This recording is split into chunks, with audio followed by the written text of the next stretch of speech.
My name is Tyler. I'm in my third year of working. I'm in sales at Johnson Enterprises. I only have my mother, but she passed away a few years ago. My father is around, but I haven't seen him at all now. Today, I managed to close a big deal. While I was working overtime at the office, I got approached by Mr. Anderson, the department head who sees me as his enemy. Good work today. Are you free now? You must be, right? Let's go out for drinks to celebrate the success of your deal. Without giving me a chance to refuse, I had no choice but to follow Mr. Anderson. The reason he dislikes me is because my performance is better than his. He always targets subordinates who outperform him, leading to various forms of harassment. Ignoring greetings is the norm, and important documents for work are pushed back.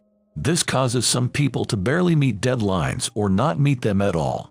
Some have left the company because of this, but somehow Mr. Anderson is never held accountable. Despite the harassment, for some reason, he invited me out for drinks today. Without understanding why, I reluctantly followed him, and we ended up in front of a bar that felt strangely familiar. Welcome. It must be a bar. The bar's owner greeted us. Sandra, 2 beers, please. Sure thing. I'm not good with alcohol, but before I could mention that, he had already placed the order. I'm not really good with alcohol. Complaining about what your superior has chosen for you. No, it's just that. Come on. It's common sense to toast quietly at first. So, I ended up having to drink. I could probably handle weak alcohol or 1 drink, but I'm really not good with alcohol and try to avoid it as much as possible. I tried to drink slowly, but he kept offering me more. You're really a dull guy, aren't you? You're supposed to chug it down at times like this. It's no fun otherwise. Hey, that's kind of harassment, you know. Here, this is on the house. Eat this. Saying so, the bar owner served us steamed clams and wine. Mr. Anderson, now wanting to eat, ordered various dishes. Having food made things a bit better, so the bar owner's generosity was really a lifesaver. After a while, Mr. Anderson, feeling good from the alcohol, started complaining about his subordinates at the company. He really gets to me, you know. His looks are nothing special, but the fact that his performance is better than mine just irks me. He's useless because his performance are not as good as than mine. After being subjected to about 2 hours of this kind of grumbling, some customers walked into the bar. They were clearly gangsters by their appearance. When our eyes met, I got a fierce glare from them, but it seemed best to avoid any interaction. Anderson also caught their eye, but he quickly looked away, which made me think he might be quite a coward. As I was thinking this, Anderson hit me on the head. Ouch. Hey, you better listen to me when I'm talking. Didn't your dad teach you it's rude not to pay attention to someone speaking? Oh, that's right. You don't have a father. And your mother? Oh, right, she's gone too. Single-parent kids really lack basic manners. It's troubling. No matter how good your performance is, with that kind of ignorance, you are bound to mess up and get cut eventually.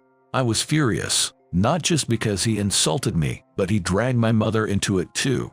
The boss seemed to notice my anger and piled on more. Really, kids without parents are just useless and clueless, aren't they? Seems like it's common with young people like you. In my generation, divorce wasn't a thing. Everyone takes marriage too lightly these days. That's why they end up divorcing, and you end up with failures like you. With that, he downed his drink in 1 gulp. He seemed to be quite drunk by now. I tried to respond, but Anderson's rant was unstoppable. Insults about me, my parents, my generation. It was just a barrage of negativity. Gradually, my anger subsided, and I decided to focus on enjoying the tasty snacks instead. Half listening to him. As a salesperson, I'm used to dealing with this kind of behavior. Sometimes, when I go out to eat with clients, depending on the person, they can't stop complaining about their company. So, I treated Anderson's ranting in a similar way. My head still hurt where he'd hit me, but I managed to empty my mind enough to nod along convincingly to his story. After a while, Anderson seemed to have run out of steam and satisfied. He started to gulp down his drink again. Then he got up to go to the bathroom. With Anderson gone, I took a moment to relax. Eating the snacks, I realized they tasted similar to my mother's cooking. This sautéed burdock and the stewed chicken and vegetables were dishes she used to make. From the beginning, there was something nostalgically familiar about this bar. The smell, the exterior, the interior, it all seemed very familiar. But I couldn't remember when or why. Even the bar owner's face seemed familiar, but I couldn't place when I might have seen her, and asking felt too embarrassing in case I was wrong. Looking around the bar, my eyes met with two men sitting in the back. I nodded slightly and turned back to the menu. Then, I heard them call out to me. "Hey, kid, you were glaring at us just now, weren't you? Jer, who do you think you're messing with?" I was surprised because I had no such intention. No, I didn't mean anything by it. I'm sorry if it seemed that way. I apologized sincerely, not wanting any trouble, but it didn't seem to calm them down at all. Don't lie, you were clearly looking at us. Annoyed by their persistent bothering, I couldn't help but retort. "No, I was just looking around the bar." Accusing me like that, don't you think you're being a bit too self-conscious? Then, one of them, his face red with anger, grabbed me by the shirt. "Hey, just because you're a bit handsome, don't get cocky, alright? Hey you guys, give it a rest in the bar, will you?" The bar owner quickly stepped in to stop them, but the guy didn't care. "Violence, huh? I'll call the cops right now," I retorted with confidence. "Oh yeah, I'll beat you so bad you won't be able to call them." With that, he punched me hard in the face. Shocked by the impact, I fell to the floor, unable to move. But the two of them didn't stop, continuing to beat me mercilessly. I desperately protected my head. The pain was making my consciousness blur. Then, the boss came back. "Mr. Anderson, help." I called for help in a fading voice. Through my blurry vision, I could see the boss smiling. This is just perfect. How do you feel, Tyler? I've disliked you from the start. You're good looking, have better performance, and you even seem to get along with the office's darling. Acting all high and mighty, huh? I've always wanted to mess up that face of yours." Anderson said this with a smirk. "All right, we'll leave it at this. Where's the money?" One of the men spoke to the boss. Here you go." The boss handed an envelope, likely containing money, to the man. "Yeah, just my luck today. Made me feel a lot better. Thanks, man." "No, thank you. Let's do this again sometime." It turned out these men were in cahoots with Anderson. I thought it was strange that Anderson had invited me out. In my fading consciousness, I regretted my naivety. "Hey you guys. This kid, Tyler, is he? Then you're in more danger than he is." Sandra came over and woke me up. "In danger? What are you talking about? He's just a regular guy." As the man spoke, the door to the bar opened. Don. Standing there was the head of the Smith Group, now named as Bob.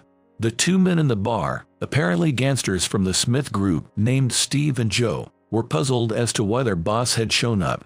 "Steve, Joe, I heard you've been up to something behind the scenes. What are you doing? Who told you to do this?" asked. The two hesitated. "Well, you know, just a bit of, don't mumble, taking money from civilians and acting as a criminal intermediary. What do you think you're doing using the gang's name? Disgracing our gang like this won't slide easily." Hearing this from the gang leader, the two shrank back. In the background, Anderson was frozen stiff. "Sandra, I'm sorry for the trouble my guys caused. If anything's broken, let me know, and we'll compensate.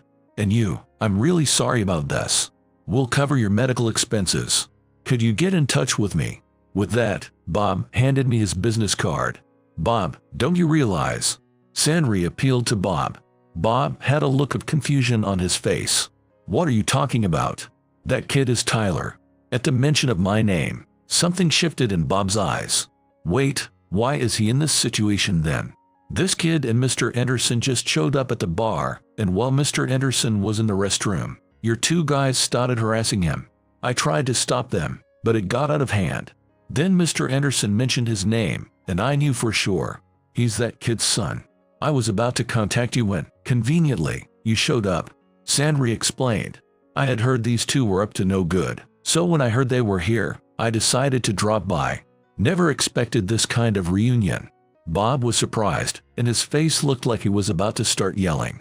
I myself couldn't make sense of my connection to this man. In the next moment, Bob punched Steve and then kicked Joe. The two were bewildered by why they were being attacked, but Bob didn't stop assaulting them. In no time, they were beaten so badly they couldn't stand. Don, why would you? Shut it. Bite down and take it. Sandry intervened to calm the still furious Bob. Hey, take it easy. We're inside a bar. This kid is shocked too. Hearing that, Bob seemed to come back to himself. Sorry about that, Sandra. I'll bring the first aid kit right now. She disappeared to the back. The two beaten men were lying on the floor, about to lose consciousness. Anderson was trying to sneak away from the scene. Hey, you're involved in this too, right? You the one who hired them. Don't think you can just get away. Caught by Bob, Anderson was herded to the back of the bar. Bob helped me to my feet. I'm sorry. No, it's all right. A silence followed between us for a while. Then, Sandra came with a first aid kit and started treating my injuries. You're Tyler, right? Susan's son. When Sandra asked me that, I was surprised. Wait, you knew my mom? Knew her? We were best friends. I was shocked to hear she passed away a few years ago. I really regret not being able to see her one last time, Sandra said, her eyes filling with tears. My mom's funeral had been a small affair, just family. Since it was just me and my mom, I didn't know her friends and could only contact relatives. Wait, so you knew my mom? Does that mean you knew this guy too? I asked, glancing at Bob. I'd like to explain that part. Bob said and began speaking softly. 28 years ago, I married your mother, but 2 years later, you were born. I was often absent, immersed in my work within certain circles. Your mother grew tired of it and left with you 20 years ago, leaving only a divorce notice. Despite attempts to reconnect, she prevented me from seeing you. We maintained sporadic contact until her passing, but she kept you away from me, fearing you'd follow the same path. As Bob spoke, tears streamed down his face, and I couldn't help but cry too. Your mom left me to protect you. Your family, the three of you, used to come hang out here. It's a long time ago, you might not remember. After she split with Bob, she cut ties with this place and me. It was really lonely, but I'm glad to see her doing well. Sandra, too, started to cry as she spoke. So, you're my father. I managed through tears, showing a messy smile. Yeah, it's been 20 years. You've grown so much. I've really wanted to see you. Bob hugged me, a moment filled with emotion. There was someone else tearing up. That was Mr. Anderson. Realizing this, I snapped back to reality. Dad, I was brought here by Mr. Anderson, my superior. Then those two guys started harassing me, leading to this situation. What do you think we should do about him? After pondering for a moment, Bob asked. Anderson was frozen in fear. Where do you work now? I'm in sales at Johnson Enterprises. The CEO of Johnson Enterprises is a friend of mine. I'll give him a call right now. Hearing I'll call him, Anderson panicked, perhaps fearing the worst, and suddenly knelt down. Tyler, I'm sorry. This was all just a spur of the moment. Please don't tell the company. Watching Anderson now groveling, I was disgusted. It's too late for that. What you've done to me is a crime, and the harassment at the company too. And it's not just me, right? Many others have been troubled by your actions. It's time to settle this. As I declared this, Anderson looked utterly defeated. Hello, Mr. Johnson. This is Bob. Do you know a Tyler from your company? Oh, you do? Well, he's actually my son. Yeah, it seems he has something to discuss with you. May I put him on? Bob handed me the phone. Hi, Mr. Johnson. It's Tyler. Thanks for taking my call. I need to discuss Mr. Anderson, our manager. I've been facing harassment lately, like excessive workload, being ignored, and even physical violence. Others in the company are dealing with similar issues. I'm hoping for intervention, or I might have to resign. Your consideration would mean a lot. I'll pass you back to my father now. Hello, Mr. Johnson. Sorry, my son's causing trouble, but I trust you'll handle it appropriately. Thank you for understanding. Goodbye. Bob ended the call. Anderson was in a daze. It turns out Anderson's father knew Mr. Johnson, which is how Anderson landed the job and climbed up to being a manager despite his poor performance.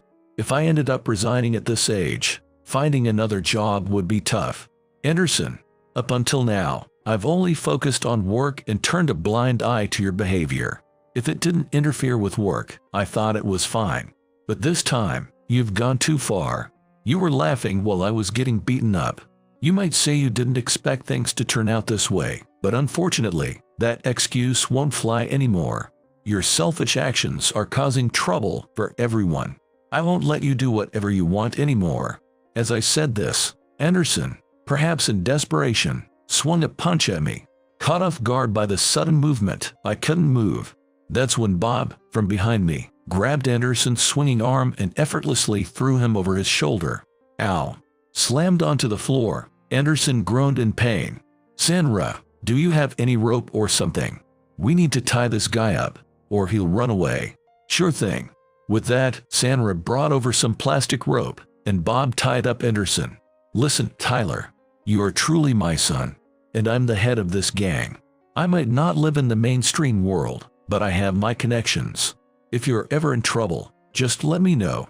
I want to make up for the 20 years we've been apart. Thanks, Dad. But I want to live my life without relying on you as much as possible. Of course, we can make up for the lost 20 years by going out for meals and such. I didn't want to rely on Bob's power to live my life. I thought that's not what my mother would have wanted.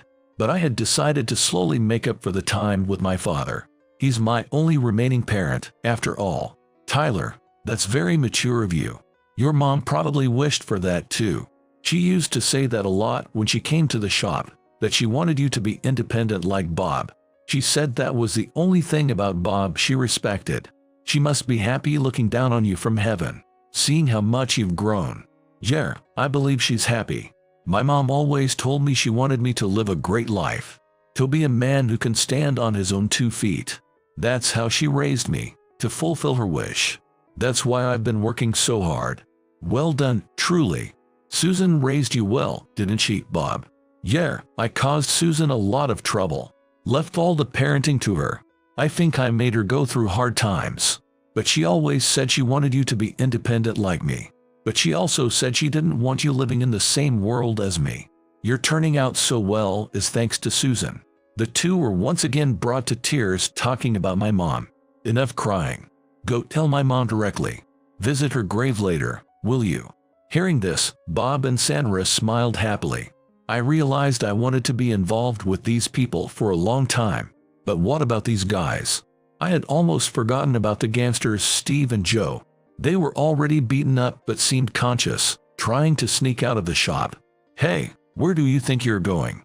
Let's hear what you have to say. The two sat down formally and looked at each other. Yes, we understand. So, I've been hearing rumors about you two lately. Is it true you're taking money from civilians to beat people up? When the two remained silent, Bob pressed them further. Don't just stay quiet, spit it out. Frightened, the two complied. Yes, it started when a friend asked us. He wanted us to teach someone who bullied him a lesson, and he'd pay us. We were thanked a lot at that time and felt pretty good about ourselves. At first, we only targeted bullies, but gradually we lost sight of the line, and now we don't discriminate. Steve explained slowly. I see. So it started with good intentions. You thought using the Smith gang's name would keep the cops off your back. But what you've done has tarnished our gang's name. A step in the wrong direction, and even using the gang's name won't save you from getting caught. So, how did you get to know this Anderson guy? We met him at a bar nearby. He heard about us from his friend and approached us. Then we listened to his request and took on the job. Joe explained, and Bob was silent for a moment. So, you had no prior knowledge of Tyler. You acted. Yes, that's right. Is that so? After a moment of thought, Bob spoke to me. Hey, what do you want to do with these guys? As I remained silent, Anderson spoke up. I didn't tell them to go this far. I just asked them to scare you a bit because I was angry. What are you talking about? You said to beat you up so badly you couldn't come to work. That's right. I heard it too. The gangsters and Anderson began arguing. Shut up. It doesn't matter now. The reason things got to this point is because of Anderson. But ultimately, you two are the ones who laid hands on Tyler. Either way, all three of you are in the wrong. Silenced by Bob's shout, the three of them quieted down instantly. I had decided what to do with it too. Dad, I can't let it go after being hit like that. Can I get back at them? With that, Bob quickly agreed. That's my son. So, I decided to give Steve and Joe a taste of their own medicine, with Bob's help. Though they were almost in tears, I poured all I had into a single punch and landed it squarely on Steve's face, knocking him out cold. Joe was quickly knocked out by Bob as well. I feel so much better. Thanks, Dad. No problem. But you've got some good muscles there. You could be my successor. Bob. Bob was quickly admonished by Senra, laughing it off as a joke. They're knocked out, but what should we do with them? No worries. I'll call for a pickup. Bob made a call somewhere. Their ride will be here soon, so don't worry. As for Anderson, the CEO is supposed to come for him. What will happen to them now? Probably, after receiving punishment from the gang, they'll either turn themselves in or be expelled. Though, what happens could change based on my decision. Tyler, do you want to press charges? If you do, it'll likely lead to them turning themselves in. No. I think I'm good. I got back at them, and I feel cleared up. I'll leave the rest to you, Dad. But I don't know how the others who were harassed by them feel. Well, that's true. I know these guys aren't bad to the core, so I want them to pay for their crimes and never come back to this world again. These two were guys that Bob had taken a liking to early on. They were picked up by Bob when they were disillusioned with the world and lashing out. However, Bob had been too busy recently to look after them properly. Bob also mentioned regretting having brought them into this world. It seems there's a desire for them to start their lives over again. Hearing this, I thought about how passionate a person he was. Then, the door to the shop opened. There stood Mr. Johnson. Anderson, what on earth is this? The CEO was shocked by the situation. As I explained what happened, he deeply apologized. I apologize for the incident. It was an oversight on my part. We'll be discussing Anderson's resignation. Tyler, please remain with the company. Bob, I'm sorry for any inconvenience. I hope you'll continue to support us. Mr. Johnson, I'd like to ask for your continued support as well, for both my son and myself. Anderson was taken away by the CEO. His back looked smaller, perhaps in despair about what lay ahead. Soon after, Bob's top disciple arrived. Bob, sorry to keep you waiting. These are the guys, huh? Really? What have you two been up to? Wake up. Startled awake by the shout, the two men suddenly snapped to attention. Seeing the person standing there, they trembled in fear. Bob, I'm really sorry. I was asked to take care of these guys, and I'll make sure they're properly disciplined, so don't worry. All right, I'll get in touch with you about what to do next. Got it. Thanks. Come on, you two, get up. Grabbed forcefully by the neck, the two were taken away. It seems things have calmed down for now.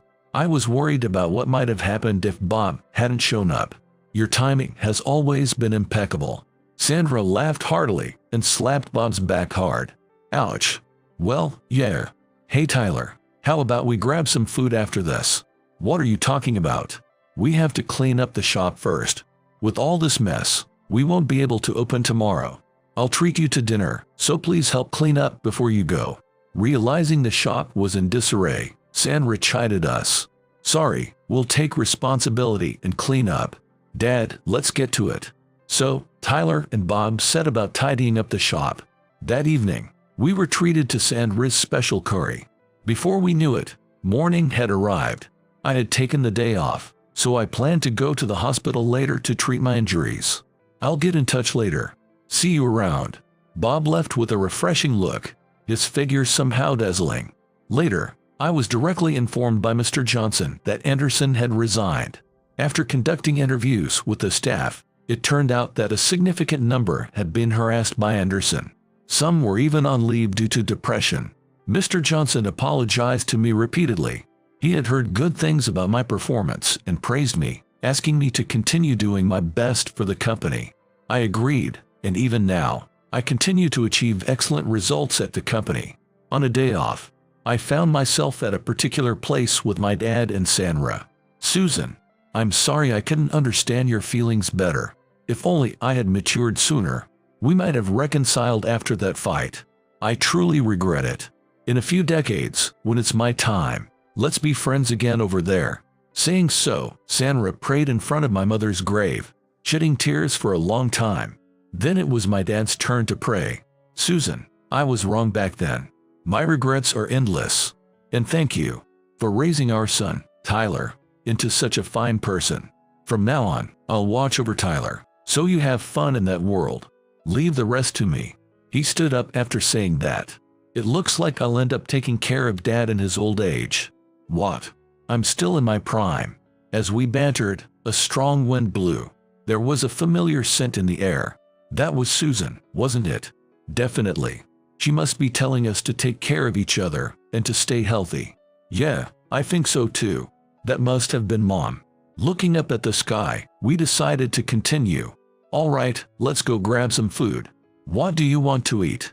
I want barbecue. The expensive kind. You, not holding back just because I'm paying. Of course. I'm your son after all. All right, let's go. I'm starving. Sandra, leading the way, called us as we playfully followed her. After that, my dad and I made a point to meet up frequently, filling in the gaps of the 20 years we missed.